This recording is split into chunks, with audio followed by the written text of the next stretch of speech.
Hi, I'm Bob, And I'm Sherry. and this is Mostly Politics with Bob and Sherry. Today we're interviewing Mr. James Earl Jones. No, it's not the Darth Vader. Mr. James Jones is running for the Lieutenant Governor of Pennsylvania. Good morning, Mr. Jones. Good morning, Bob and Sherry. Thank you for inviting me to be with you this morning. Thank you for coming on our show. Just to start, can you give us a little bit of background about yourself? Absolutely. I am a 22-year resident of Pennsylvania. I grew up in rural Luxor, Arkansas, an Eagle Scout. I retired from the Navy. I've gone through 3 wars: Vietnam, Beirut, First Gulf War. I trained Navy SEALs. I joined the Navy on the brother duty program. So I had a unique experience learning what it was like being a boatswain's mate in the Navy and having to chip paint all around almost a 1,200-foot ship. And then once it was completed, we took pictures of it and enjoyed it. And then we had to start all over, chipping paint and painting it all over again. I knew then that was not the career field for me, just chipping paint and being a boatswain's mate. So I later learned how to weld, make, TIG, plumb, do carpentry work, which was some of the skill sets that my brother had learned while he was there anyway. And I eventually saw that this type of service to my country, service to my community, was far superior to anything that I'd ever done. It was much better than being a cotton farmer, a cotton sharecropper, which was my family's background. But it was a great experience growing up in rural Arkansas and transitioning into Vietnam, Beirut, First Gulf War, and serving my country in those capacities.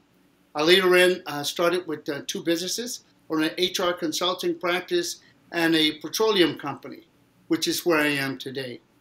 You founded the petroleum company. Is that silver commodity? Silverback commodity? Yes, Silverback Commodities and Traders LLC. In fact, I was doing so much international companies with my HR consultant practice that I knew that I may as well just completely transition into doing the petroleum side because there were so many great needs for petroleum consulting. Currently, I work in various international markets, Asia, Africa, Europe, Eastern Europe, Caribbean. And the thing about it is that I see where we need to be more energy efficient in America, which is one of the 4 platforms that I built on, and hopefully I'll get a chance to talk more about that today. Why don't we get right into it then? Now, what do you mean by energy efficient, and what is your position on energy?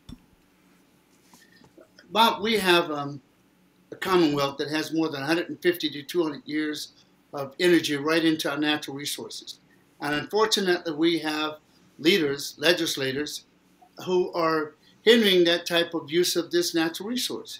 We also have the President of the United States of America that are suppressing us and using his bully pulpit and suppressing the 10th Amendment of the U.S. Constitution as well as interstate commerce. I think it's a sad day in America when we're looking at gas prices and energy prices going off the rail. They're so increasingly expensive, and it's getting more and more needing to have energy resources.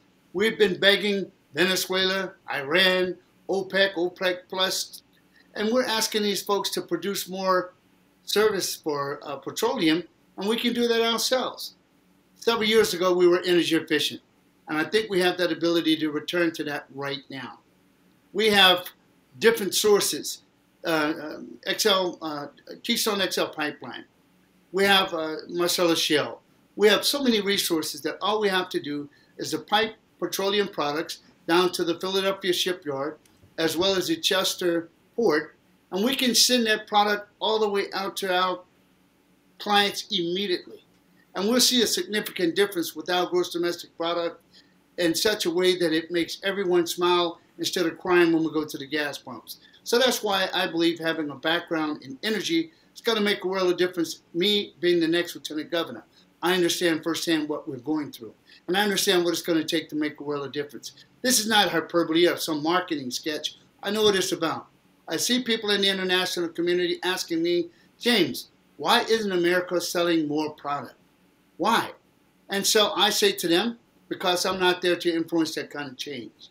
And I believe by being in that office, I can be able to help the governor to be able to make the right choices to build Pennsylvania up and to make it great once again. We've got that ability. We have so much more than Philadelphia, Allentown, Pittsburgh, that people can come to our Commonwealth to enjoy. We have sportsmen, conservationists. We have fishing, gaming. We got so many things. But if they come here visit to enjoy a vacation, they may come and stay. But we have to make it incentivized for them to come to our Commonwealth just to stay and enjoy this beautiful state that we have right now. So, Mr. Jones, you ran for Congress in 2008 and 2016. Why not run for Congress again with the international experience you have more effective in our U.S. policy? Why running for a lieutenant governor? Sherry, quite frankly, I had no intentions of running for anything at all. I was very happy running my companies and enjoying my life. And my wife died, so I'm single. I have 3 children, 8 grandchildren, and 2 great-grandchildren. I go to church 2, sometimes 3 times a week. I enjoy serving the Lord. But one day I got a phone call, and eventually I got text messages, and people said that they were looking for someone to run for a political position. And I just simply wasn't looking to run. I was happy just being James Earl Jones, the citizen sitting inside my church, being preached to and taught the Word of God and enjoying my time. But it became obvious after being in that same one church for 17 years that, people began to talk. My pastor began to preach and talk about some of the changes that we're looking at inside our Commonwealth, inside America. And we need to raise up our own. We can't say, Lord, send us a Moses. We can't say, Lord, where's Jonah? And Jonah, obviously, he got a ticket and went the other direction if you look at what happened in the Old Testament, as well as Moses. Moses wasn't that guy who was so willing to come forward, and neither was I. So I said, I can either be a Moses or a Jonah, and I eventually subsided and said, okay, Lord, I'll listen at least to what is on the table to run for Lieutenant Governor of Pennsylvania. And that's how I ended up getting out here. I succumbed to the Spirit, and so far it's been a blessing. I was on a program just yesterday with over 200 million Christian listeners. So this must be destined that God says, I want you out here. Whether I win this position or not, at least I have a message, and I'm certainly going to share that message, that who I am. Yesterday we saw the federal government release the mandate, based on court order, I guess, the mandate on airplanes, transportation. So I just wanted to ask generally about COVID policy. You lived through the Pennsylvania COVID policy. Looking back on that, what things would you have done differently? Well, Bob, I think first of all, we need to have leaders in place who represents we the people. We've had some leaders that dropped the ball for us. For you, me, Sherry, so many other folks like us. And again, you heard me mention earlier about the 10th Amendment of the United States Constitution, which says we do not have to, each Commonwealth, each state, doesn't have to release all those powers to the federal government. States were here long before the federal government were. And that's where we should not have yielded those powers. We didn't have to succumb to the oppressed, bogus, and I'm going to call it bogus because I think we were sold some bad ideas on this total COVID package, this mask mandate, and these vaccinations. And I think that if we'd had leaders in place, I think we could have been more aggressive about how we stood for our constitutional rights and what we found that was unconstitutional, or whether we had people who are operating those capacities under the color of law. And let me be very clear about that. If we follow the money, there are a lot of folks making money from these pharmaceutical manufacturing companies. There are a lot of folks making money from this mask mandates and these vaccinations. And so often we have people that are being injured as a result of these vaccinations because they're not being proven. Granted, President Trump said, let's do it with warp speed, and we did it. Well, let's look at it from a realistic standpoint. We never should have had to go this direction. And we certainly should have put a statute of limitation on liabilities that are going against these manufacturers. I think that we need to have legislators such as governors and lieutenant governors. And since we have a House that's filled with conservatives and we have a Senate that's filled with conservatives, we should have been more aggressive to stand up for what is right. We lost 35% of businesses in Pennsylvania as a result of the pandemic. 35% may never open their doors again. What I'm hoping to do is to reach out and ask them to give it one more shot. And I'm trying to look at some of the other business contacts which I have in the international community. They're saying to me, James, we hope you are the next lieutenant governor. These are heads of states. They want to come visit, and they want to see what Pennsylvania can do for them. How can we open our doors to business? And that's why I believe that I can make a significant impact with Pennsylvania's GDP once again. And that's why I would love to be the next lieutenant governor, and I'm going to serve Pennsylvanians well. I'm not bought and paid for by any special interest group. I'm bought and paid for by the blood of Jesus. You are a veteran. You are a African-American man. You are a very successful businessman. You are an entrepreneur. What do you say to the African-American community that says there's systemic racism in America and the opportunity offered to Black Americans are not there? What do you say to those people, about you being a Republican? Because in general, majority of the Black Americans are registered Democrats. Well, first of all, Sherry, your observations are so clear, which is why I hold myself out as being a Frederick Douglass Republican conservative. And it opens up a segue to teach history, as well as to talk about why Frederick Douglass played such an important role to the 16th president of the United States of America. Frederick Douglass inspired the Emancipation Proclamation. And I think so many African Americans and Latinos and Hispanics, Asians, they don't understand a lot about American history, which goes to the other part. I think we need to teach the U.S. Constitution, and we need to teach civics once again in our classes. Granted, we have not had a perfect union in America. We're working on developing a more perfect union. We've got problems, and make no mistake about it, I've been over 67 counties in Pennsylvania. I've been in Black communities, Hispanic communities, Asian communities, and I talk with them all. And the best thing about it is that they listen to me, because I bring an educational position for them to hear and to learn something new about. Frederick Douglass inspired not only the Emancipation Proclamation, but I subscribe to 4 bullets that he had.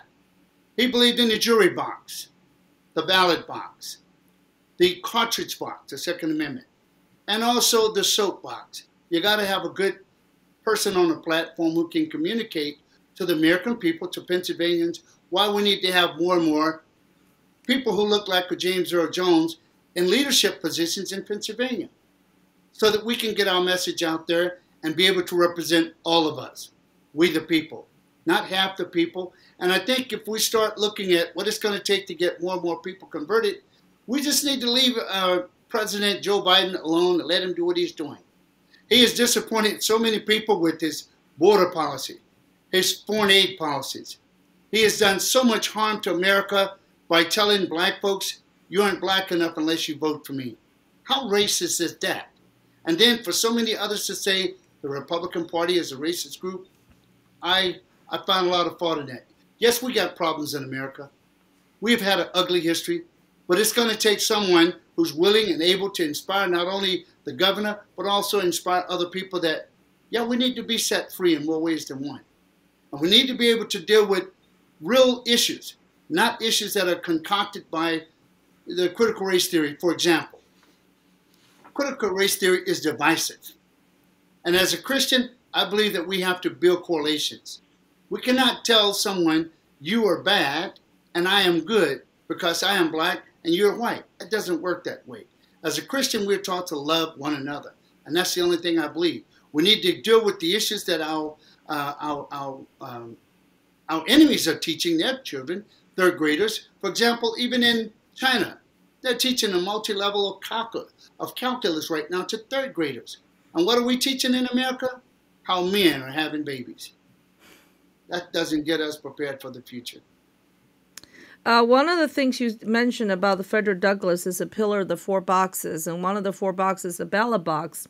There's a lot of arguments about the election of 2020. A lot of people in your party thinks the election were legitimate and there was a lot of fraud. What's your thoughts on that? I think that with the Act 77, which was inspired in 2019 by the Republican Party in Pennsylvania, I think it opened a fraud-friendly voting system. Make no mistake about it. fraud-friendly voting systems occurred with the mail-in ballot for Act 77, which meant that there was not a tremendous amount of chain of custody on the ballots. There was not authentication on the ballots that were actually dropped in the boxes.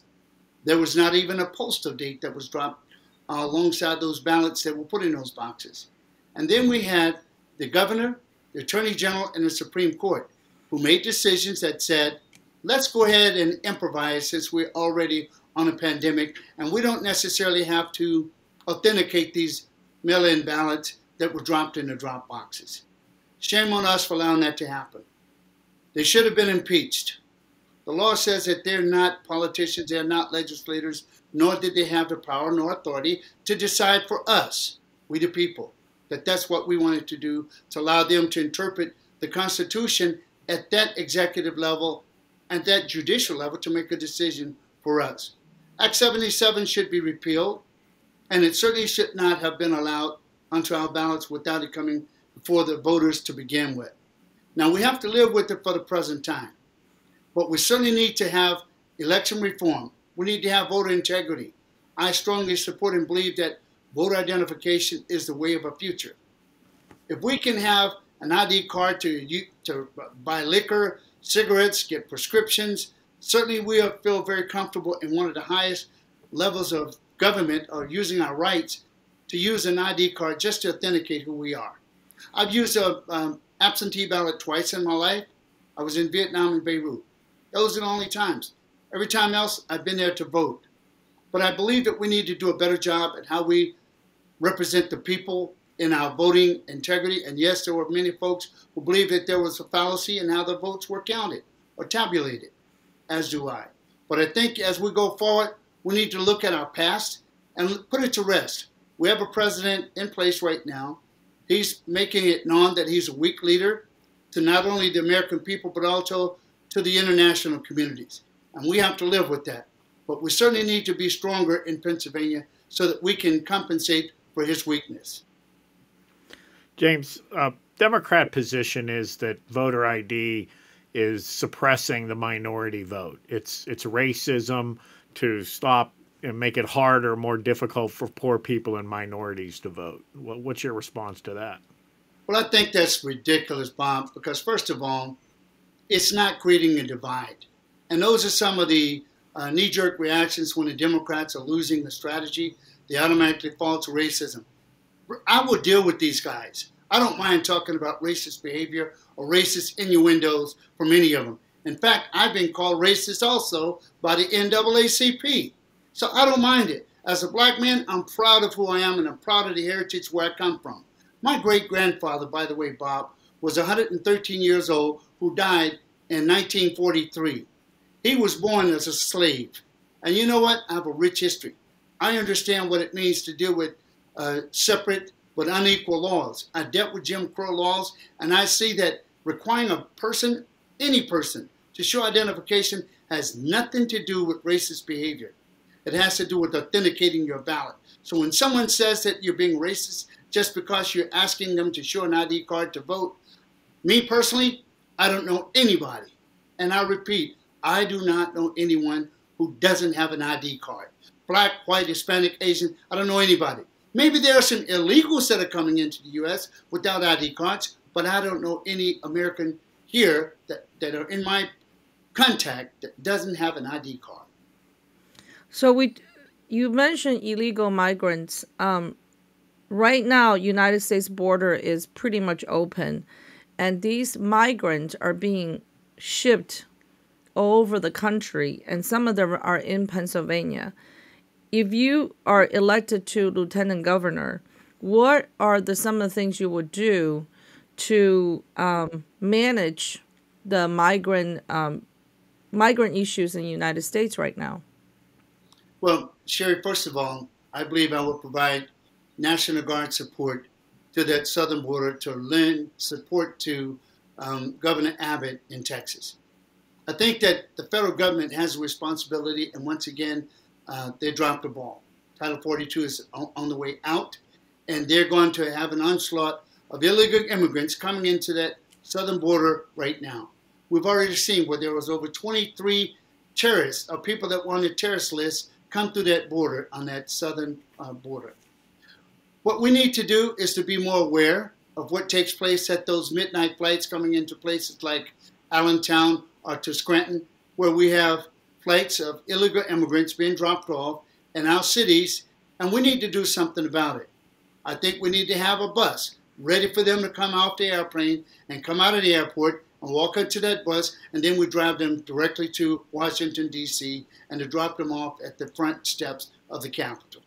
We don't need to have people here unlawfully or illegally, and again, maybe they are some of those who doesn't have the ID cards, which I understand that. But we need to be stronger. We need to have a strategy that simply builds up our economy and not allow people to just flood our gates, our southern borders, to come in and take over the jobs that we have that are being created right now. So I'm a proponent of having a stronger immigration system, and I believe in eliminating sanctuary cities. Any organization, and I'll repeat this, any organization who identifies themselves as a sanctuary city will have problems with James Jones as the lieutenant governor. I will find a reason to impeach that mayor or that government administrator from their positions, because we're not going to funnel money, taxpayer dollars, to organizations or to entities that certainly should not use our taxpayer dollars in an unlawful manner. James, on crime, do you think crime is increasing in our state and in the cities within our state? If so, why, and what would you do about it, or what you think can be done? Bob, I've been working with crime organizations or anti-crime organizations and anti-gangster organizations for quite some time. Probably about maybe 15 years ago, I got involved with them.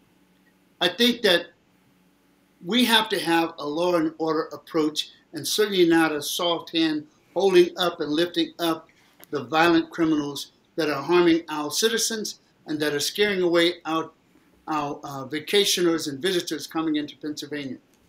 Pennsylvania is holding a reputation right now, specifically in Philadelphia. And I'd love to put that District Attorney Larry Krasno on notice right now. If he remains in office when James Jones becomes the next lieutenant governor, we will impeach. Make no mistake about it. We will impeach you, Larry Krasno. And here's why.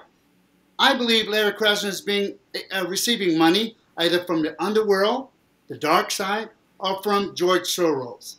We need to find out what keeps him inspired to be so soft-spoken, so soft-handed on crime in Philadelphia.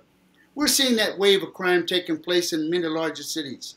Los Angeles, Chicago, many of the Minneapolis. Shame on those district attorneys that are allowing that type of crime to take place and not hold these criminals accountable. And specifically, when we had the 2020 riots in Philadelphia for the Black Lives Matter movement that came against our law enforcement, and then we had citizens who wanted to defund the police. Shame on you for that. We need to support our police. That's the only arm of law enforcement that we have. We need to support them. We do not need to defund them. And we need to remove people from office who have that intention of defunding the police or weakening their ability to support and protect us. That's their job. And they're being paid a service, not a lot of money, to give their lives. And I know what it's like to give an open check to American people. I've done that myself when I decided to join the service. You mentioned Black Lives Matter. The Black Lives Matter group believes the police has a systemic racist issue against, in particularly black male. What is your thoughts on that? What are your thoughts on the Black Lives Matters group? Well, first of all, Sherry, I'm a black man, and I'm sure white men, brown people, everybody, when a police officer gets behind you, you kind of get a little nervous. You want to make sure that you're not doing speeding, you're not doing anything unlawful, because I'm looking in that rearview mirror, and I'm sure Bob and many others are looking in that rearview mirror to see if that light in that officer's car will change from blue to red and will pull us on the side of the road. I think that is a common factor we all share about police law enforcement. because they represent law and order. Now, I think Black Lives Matter, they got on the bandwagon when we had George Floyd that was killed unlawfully by a police officer, and the police officer was held accountable for his actions. We need to remember that. When you commit a crime, regardless how long justice might take, it normally takes its course. That police officer was held accountable. He's put in prison, and I believe that there's no exemption to the scales of justice. When I was in law school, I thought I wanted to be that person to make, everything right. I wanted to deal with civil rights. I wanted to deal with criminal justice. I wanted to be able to be that person with the flag wagging, carrying armor. But I realized that we have a unique society. You cannot change a person's perception. If you're committing a crime, you're going to be susceptible to being stopped. People are nervous all the time when we're around police officers. I am, and it doesn't matter because I'm a black man. It matters because of who they represent. And I've gotten tickets driving on that turnpike because I drove through an area of what do they call those construction sites, and the camera goes off. I got to pay the ticket. I don't like to pay it, but you know what? I broke the law. And that's what I believe in, supporting law enforcement, whether I like being a victim of being a violator of the law, but I'm going to pay my ticket just like every other citizen will do. I don't think they target anybody. We're getting close on time, so was there any issue that we didn't ask you about that you feel strongly? We didn't ask much about K through 12 school. Is there anything at all that you'd like to weigh in on? Well, and I appreciate this opportunity, Bob and Sherry. My 4 pillars are real simple. I think Pennsylvania needs to have a business person. I'm not a career politician, nor have I worked as in government other than for government as a contractor. I believe that a business person, such as what Donald Trump did, and I disagree with all the things Donald Trump did. Donald Trump was not our savior. Let me just set that record straight. But I believe Donald Trump had business acumen, business strategies to help build up America. And I think I have a business strategy with a 3 to 5 year business plan that includes the economy, that includes the environment, that includes education, and having a good, strong energy program and policy that actually works. And I believe that if we build out our economy, we can bring jobs into Pennsylvania.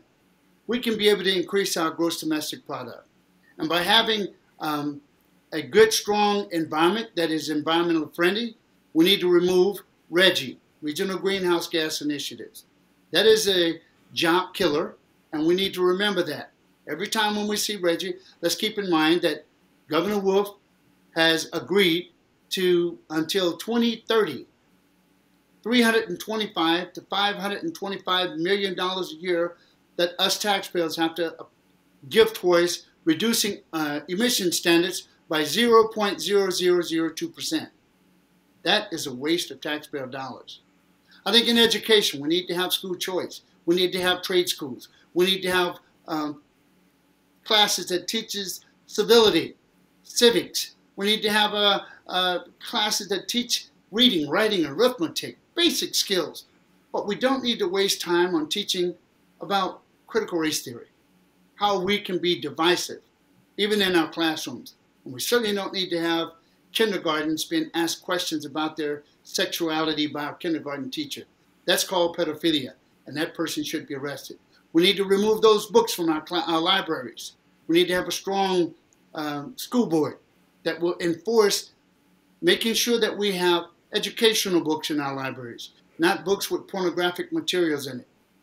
And if we find that, we need to impeach those individuals for dereliction of their duties, misappropriation of government funds, and we need to hold them accountable. Lastly, I believe that we need to make energy our #1 policy once again. I have an energy background.